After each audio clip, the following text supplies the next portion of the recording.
Part 16 into the Tekno EB48 2.0 build, and we're finally onto our final kit bag. With the main body of the buggy complete, it's onto bag P, the rear wing.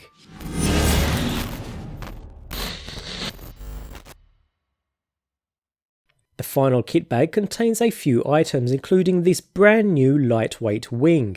This was an option part for the previous version of the buggy, but comes as standard with the 2.0.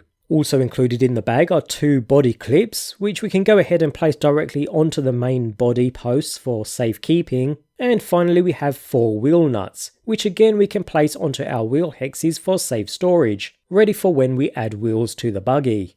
So back to installing the rear wing. With a 14mm flathead screw in hand, insert a countersunk washer, followed by a wing washer with flat side facing down, as this will now sit alongside the rear wing itself. Next, insert a lock nut under the rear wing post before securing the wing mount down into place.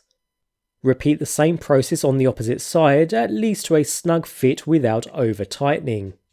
And with that we have finally completed our Tekno EB48 2.0 kit. Everything came together perfectly well, no issues throughout the build whatsoever. Honestly, this was a really nice kit to build, and no, I'm not affiliated with Tekno in any way.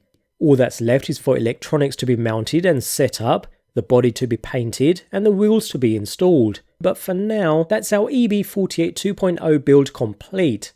Whether you're a pro or a complete beginner to builds like this kit is well recommended.